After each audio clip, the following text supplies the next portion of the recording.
On August 21st, 2019, we got our first ever gameplay reveal of SpongeBob SquarePants and Battle for Bikini Bottom Rehydrated. The pre-alpha footage showcased a remade Jellyfish Fields, and it was safe to say this game looked pretty good. Of course, there were a few concerns sprinkled about, but for the first time, I think everyone can agree this made a good first impression. From this point on, we've gotten multiple teaser trailers and even an official release date. The hype for this game is big, and everyone is looking forward to getting their hands on a copy come June. This is one of my most wanted games ever. While 2020 hasn't been the best year in terms of, well, this whole thing, the gaming scene has been doing great so far. Final Fantasy VII Remake dropped just last month, The Last of Us 2 is scheduled to come out in a couple weeks, and Battle for Bikini Bottom, the game I've been playing since I was 6 years old, is getting a full remake. While it feels like a dream come true, this isn't without its concerns. Everything seen in the trailers has been very promising. We've even seen multiple revamped levels and new features, but we've also seen some questionable additions and some rather nerve-wracking footage. Join me and my special guest SHiFT, who was invited to playtest Rehydrated back in January, as we discuss more about Battle for Bikini Bottom Rehydrated and what we should expect moving forward.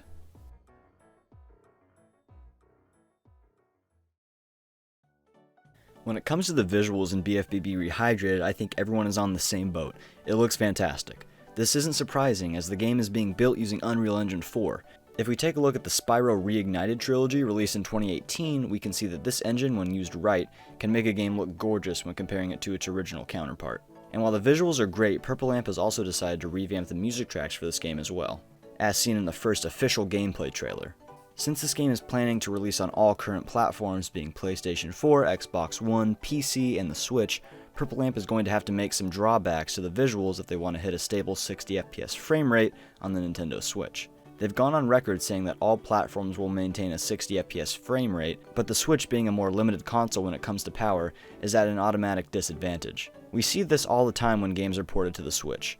Almost all games that are ported get the treatment of getting the graphics lowered and the FPS decreased. I think it would be a great idea for Purple Lamp to include an option to tone down the graphics so the frame rate could hit and stay at 60. Even on a base PS4 and an Xbox One, it's very important for 3D platformers to have frame rate prioritize graphics, or at least have an option for it. When I proposed the idea to SHiFT, this is what he had to say.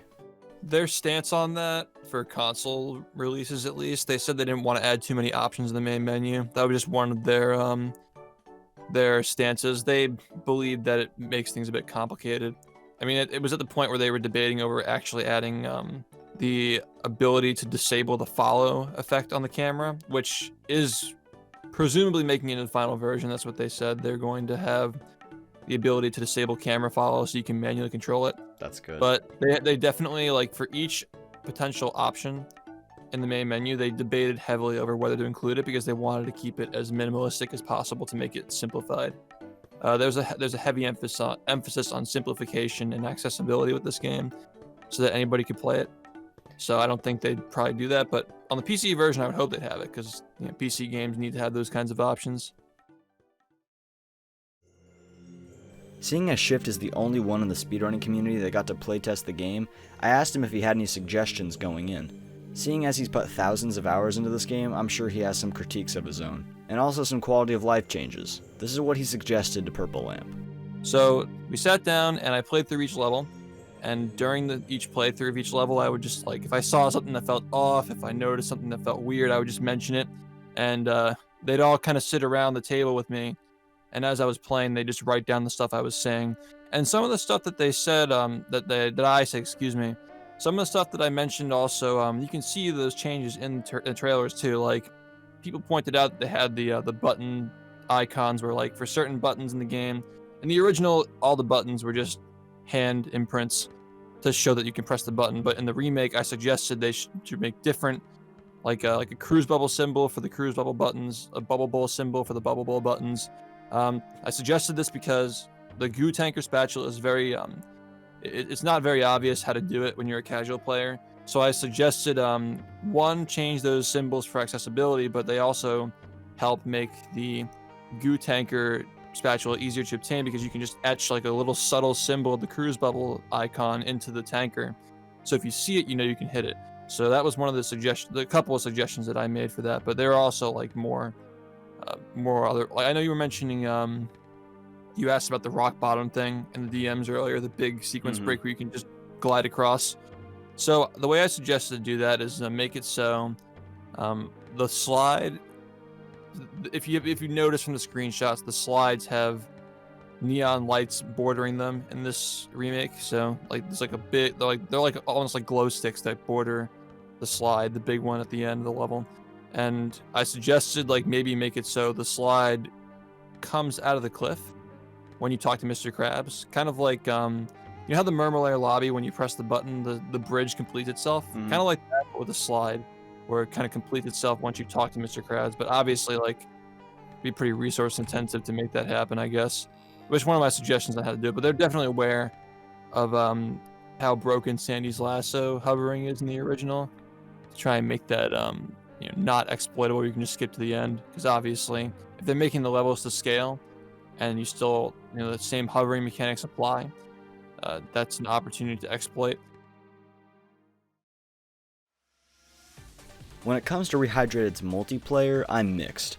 On the one hand, it feels a bit tacked on, and not the reason I or many others are going to purchase the game. I feel as if people are going to play it once or twice and then forget about it. Thinking about it more optimistically, however, I say to myself, why not? This is Purple Lamp's game, and they're going to try and please everyone, which is near impossible, but by adding a multiplayer mode, they get to add cut content from the original game. And my motto is the more options a game has, the better. Why not have a multiplayer mode? It could be cool. And Battle for Bikini Bottom has always had a fun, albeit simple, combat system that never gets old. I say go for it.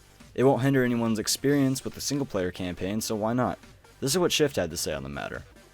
I think it's just tacked on. I mean, it could be fun. I really don't care about it, though. I haven't really spent too much time thinking about or analyzing multiplayer, because it's just a non-factor in my influence, rather what's influencing me to buy the game. So, I mean, it looks like it could be a good time for a couple of days.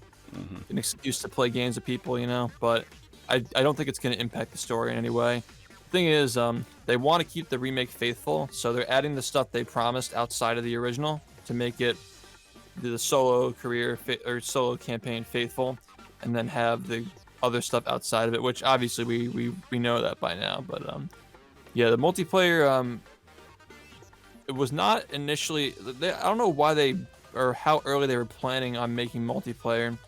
Perhaps it was mandated by THQ Nordic or Nickelodeon to have that in there, but the cut content in the multiplayer was not the reason why they made it, though. Like, it's not like they were looking for an excuse to add cut content. They said, "Oh, okay, multiplayer." Like, no, it wasn't like that. They were still debating on whether they should add the cut content to the multiplayer when I was there. That was one of the things that they wanted to announce first before I announced it, so I had to keep quiet about that for a while. But that was like when people come in my chat and they'd ask, like, "Did you get to see Robo Squidward?" Like, I'd just not be able to respond to it. So they were still toying with the idea of putting the stuff in multiplayer. When it comes to things that worry me, be it very small things, they can definitely change the way the game is played. Of course, I am into a lot of minor tweaks that they've made, and keep in mind the game isn't even out yet. All we have to go on are a few trailers. I like the new Sandy Lasso thing. While it looks a little less realistic in terms of momentum, I think it fits here, as well as her lassoing robots in midair. I love that stuff. However, we also have to look at some less desirable tweaks. As many of you know, the sponge ball doesn't handle well in the original game. It was a gimmick and only used in a few levels and in the special credits area. But looking at it in this game, it's beyond stiff and extremely scripted. Comparing this to how it operates in the original game is night and day. Another thing I'm skeptical on is SpongeBob's bash move. In the original, SpongeBob floated down slower and has a tiny bit of movement before he hits the ground. The move was fun and really useful for taking down enemies. When I look at the bash move in the trailers though, I can't help but feel like SpongeBob hits an invisible ceiling and then shoots back down with no floating. When asking SHiFT about the newest boss fight trailer, I mentioned one of his tweets regarding the stiff animations when taking on the robot Sandy fight. When she transitions from ripping her head off, I guess in this she rips her head off, doesn't pop off, which kind of felt weird. Not entirely. I had to watch the footage again to confirm that, so I'd say don't quote me on that. But the transition from her head popping off to holding it looks like there's not a lot of smoothing going on there. Like, it just kind of jumps from one to the other. And then when you actually hit the head with the bash, it makes impact before the bash actually touches it. Those are the things that I had an issue with the Robo Sandy thing, but everything else, except for the fog, which wasn't there. I think the game has a lot of fog, a bit too much. That wasn't there when I played it. in October. That's new. So it's just the fog and the robo-sanding animations. Those are the only things I really have an issue with so far, but everything else looks great in my opinion. In terms of speedrunning, the developers threw the community a bone when the gameplay was first revealed. There's actually been some real debate about this because I'm Oh my personally God. a speedrunning fan. I like to watch speedruns, and I enjoy that community a lot. And I guess our feeling is we're not intentionally making the game glitchy, and that's safe to say. He knows this. But I'm sure This now infamous clip sparked an interest in adding glitches from the original game into Rehydrated. This is the story told by SHiFT. Yeah, I think that people often get the story wrong here. When I feel like people assume that the speedrunning community was kind of forcing this kind of cruise boost and rehydrated thing. The only reason why we ever even considered it in the first place was because Purple Lamp themselves brought it up. You know, remember that famous or infamous clip of the CEO talking about the debate they had over adding it. And at that point, we realized it was a potential thing that could happen, so we started talking about it more and becoming more hopeful. And when I went to the studio, the debate continued, and I was able to give my side of the story there. And even leading into December, 2 months after I visited, they were still debating over it. So that's the reason why we talked a lot about cruise boosting, specifically as the one thing they would add back from the original. Hey, we could maybe even remake this as an Easter egg for the original runners and the original community that started this whole thing. We kind of took that and ran with it, you know? We wanted to show them hey, this idea you guys had to put this thing in the game that a lot of people would appreciate. We want to show you that we do appreciate it. So that was the whole movement behind that, where we wanted to, really pedal the cruise boosting and show hey, this is something we really want. We would never have done it if it weren't for them initially coming out and saying, this is something we'd be willing to do, or we've debated over it, So that's where the story needs to be set straight there, is that people need to know that we weren't it wasn't an echo chamber of people just saying, yeah, we want this. No, it was very much back and forth between the devs, and the conversation was started by the devs. So that's an important detail I think people need to get there, is that the devs have always been considering what the community would want, even before we even knew how considerate and open they were about all this stuff. Before I was even invited to the studio, we all knew this as soon as we saw them for the first time at I believe it was Gamescom. But my stance on glitches and stuff in the remake, Purple Lamp has already made their stance. They're not going to patch things if they're only affecting speedrun post-launch, which I think is great, because a lot of games are, a lot of dev teams are notorious for doing that kind of stuff, and it kind of messes with the speedrunning community when you do that. And plus, speedrunning is just free exposure for the game, so there's no reason to squash it by doing stuff like that if it's not impacting casual play. I, like most people, I'd hope, just want people to enjoy the game as much as possible. So if a glitch does get found that makes casual play worse or hurts the game or causes crashes and stuff, I'd be totally happy with it being patched. I just want people to play the remake and look more fondly at the original from playing the remake. That's what I hope to get out of Rehydrated, at least. As I was saying about the glitches, though, I don't want the same game. Obviously, we're not getting the same game because the engine is different. But I'm excited to see the game develop its own speedrun, its own glitches, because, again, holding it to the standard that it has to be Battle for Bikini Bottom, the original, is a bit of a high expectation, and it's also an unnecessary expectation, and a destructive one at that, because we already have the original game. You don't have to have two of the original game. It's nice to have the idea that we can have two different games. Presumably, one's going to be more hardcore than the other, as the original Battle for Bikini Bottom is way more developed, and the tech and the movement are way more lending to higher skill ceilings. Whereas the remake can potentially, based on what I've played, can be more of a fun, laid back run that I think both appeal to different crowds. And because we have the level design and the gameplay, at least the baseline for casual play, being similar in both games, I think that we'll still have fun with Rehydrated as a 3D platformer run, regardless of how fast-paced and hardcore it ends up being. Whether it does or doesn't, I still plan on enjoying it. As many of you know, Heavy Iron were the original developers behind Battle for Bikini Bottom. Many people were hoping they'd make a return after expressing their interest. Now knowing that Purple Lamp, an indie studio, is working on it, everyone has seemed to calm down. I will admit I was a bit suspicious at first, like these random devs are remastering one of my favorite and most played games. But after seeing their passion, the gameplay, and the drive to make this remake the best it can be, I can say this project is in no better hands than Purple Lamp. SHiFT, being the one that was flown out to Europe with an all-expense-paid trip, had to say this about Purple Lamp. Well, not to go into specifics, but I will say they weren't the only choice for this game. THQ Nordic selected them because they were the most competent out of the offers they got. So I think that speaks for itself.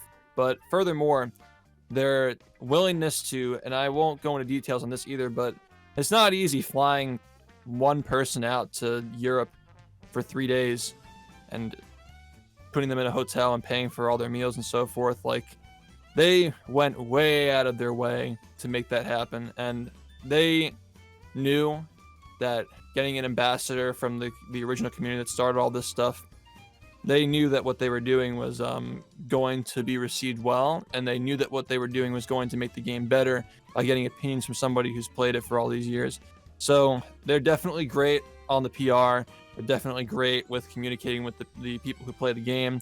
You know, they consider this from all angles. Like, even they mentioned as well, one of the main points that were brought up in the Cruise Boost debate was that it'd be great for the PR if it does make it into the game, and it'd make it more well received because more people would be like, damn, they really took that into consideration. They went out of their way to do it. And of course, like, that's not to say that not doing that doesn't show that, obviously, because there are many, many more factors and, you know, persons of power above their heads that can decide whether that makes it into the game or not. You know, they have Nintendo, THQ Nordic, Nickelodeon, Viacom. There are all these figureheads that are over them that decide whether something like that gets into a game. And, you know, if it doesn't, that's perfectly fine with me, because I think the world might not be ready for that yet, you know? Like, when has that happened before, where a remake, not a remaster, a remake, goes out of their way to recreate a glitch or exploit that was a fondly remembered mechanic in the original? I don't think that's really happened yet. So, you know, Rehydrated could have been the first to blaze that trail,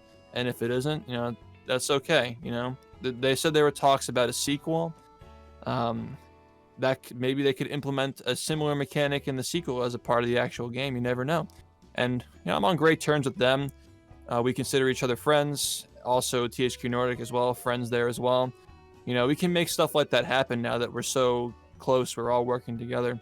So, to tie back to the question you asked, I think that THQ Nordic and Purple Lamp Studios are doing a fine job, an exemplary job at how to handle a remake of a game that suddenly spawned a huge, passionate community so recently. They've really handled it well, I believe. To sum up, this game is going to be something I'm going to remember throughout my entire life. It may sound cheesy, but keep in mind, Battle for Bikini Bottom was one of the first video games I ever played. I speedran it throughout all 4 years of high school, and streaming it has impacted my life in a ton of ways, and without this game and its community, who knows if I'd even be working at Subway. I'd like to thank SHiFT for taking the time to answer my questions. He's super busy making his BFBB history videos right now, and it was really nice of him to spare some time to make my video that much cooler. Thanks so much for watching. Keep an eye out for more Battle for Bikini Bottom and Rehydrated content coming your way. Peace.